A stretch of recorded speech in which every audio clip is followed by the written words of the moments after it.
처음 큐티를 접하게 된 곳은 사랑의 교회 대학부였다. 대학교 2학년 때 제자 훈련을 받게 되면서 본격적인 큐티 훈련을 받게 되었는데, 매일 큐티 본문을 가지고 노트 앞뒤로 빼곡히 본문 묵상, 해석, 적용을 적어 목사님께 제출해야만 했다. 큐티 시간만 하루 1시간이 걸렸는데 그때의 훈련이 자산이 되어 지금까지 큐티를 계속해 올 수 있었던 것 같다. 특히 인생의 중요한 시기들마다 매일 아침 큐티 시간은 주님의 음성을 통해 힘을 얻는 시간, 하루를 계획하고 나 자신을 돌아보는 시간으로 너무 귀하게 사용되었다. 젊은 시절에 집중적인 큐티 훈련을 받은 것은 무척 행운이었다고 생각한다. 말씀 묵상을 하면서 큐티 교재를 사용하기도 했지만 그와 별도로 꽤 오랜 시간 잠언을 묵상해왔다. 31장까지 있는 잠언의 특성상 날짜에 해당하는 장을 묵상하는 식으로 수년간 반복하여 잠언을 묵상하였더니 내 삶의 지침으로 삼고 있는 많은 말씀이 잠언이 있다. 그 중에서도 언제나 명심하고 사는 말씀이 모든 지킬 만한 것 중에 더욱 내 마음을 지키라. 생명의 근원이 이에서 남이니라. 잠언 4장 23절 말씀이다.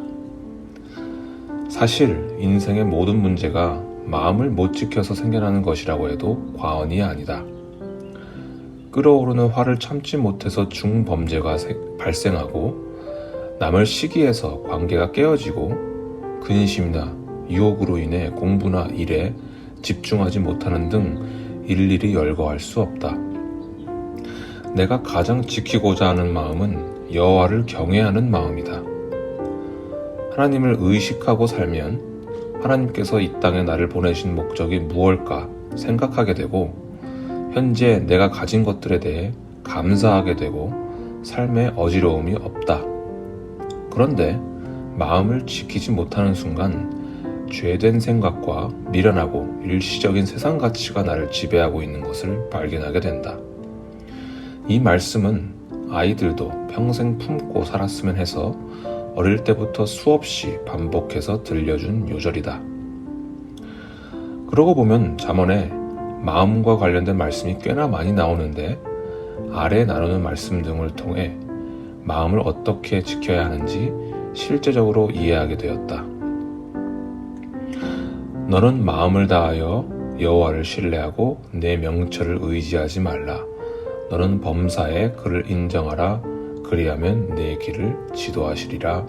잠언 3장 5에서 6절 말씀. 지금보다 젊었을 때는 무엇이든 사람의 노력으로 이룰 수 있는 것 같았다. 그러다 보니 그 노력을 다하지 못하는 나에게 불만족하며 스스로를 피곤하게 하기도 하고 노력이라는 잣대로 남을 판단하기도 했다. 하지만 지나고 보면 인간이 자기 보기에 최선의 노력을 다하더라도 그 결과가 선하지 않을 수 있다는 것, 노력을 하도록 마음을 주시고 그 환경을 허락하시는 분이 하나님이라는 것을 인정하지 않을 수 없었다. 지금은 말씀을 통해 하나님의 지도를 받는 삶이 최선의 결과를 얻는 유일한 방법이라고 확신한다. 평온한 마음은 육신의 생명이나 시기는 뼈를 썩게 하느니라. 잠언 14장 30절 말씀. 공부의 참된 의미를 몰랐던 시절, 여러 시험을 앞두고 공부의 원동력이 시기심이었던 때가 있었다. 직장에서도 일을 즐기지 못하고 동료에 대한 시기심으로 힘들어하던 때도 있었다. 항상 그때마다 실제로 몸이 아팠고 시험과 일의 결과도 좋지 않았다. 게다가 관계의 깨어짐도 있었다. 다행히 하나님께서 내 마음에 깨달음을 주셨고 지금도 머리 위를 날아가는 새처럼 마음속에 시기심이 들곤 하지만 죄된 마음의 결말을 알기 때문에 말씀을 통해 마음을 지켜내면 정말 자유하다. 노하기를 더디하는 자는 용사보다 낫고 자기의 마음을 다스리는 자는 성을 빼앗는 자보다 나으니라. 잠언 16장 32절 말씀. 아이들이 싸울 때나 자기 성질을 못 이겨 할 때 단골로 들려주는 말씀이다.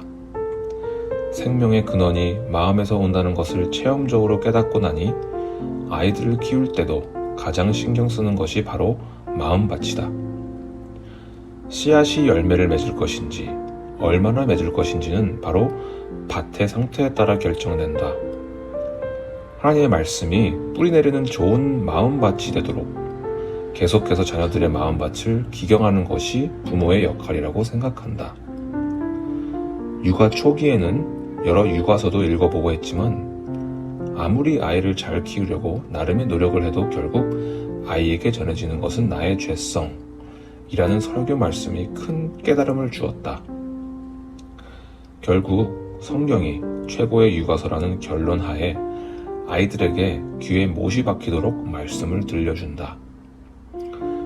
아이들이 내가 들려주는 성경 말씀을 한 귀로 듣고 한 귀로 흘리는 것 같지만 위기의 순간, 부모가 함께 해줄 수 없는 순간에 말씀이 생각날 것으로 믿는다.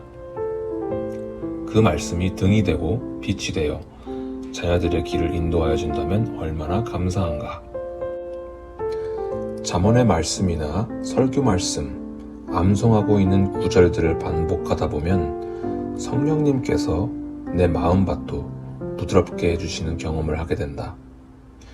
앞으로도 말씀으로 마음을 지켜나가길 소망하며 이 글을 마무리한다.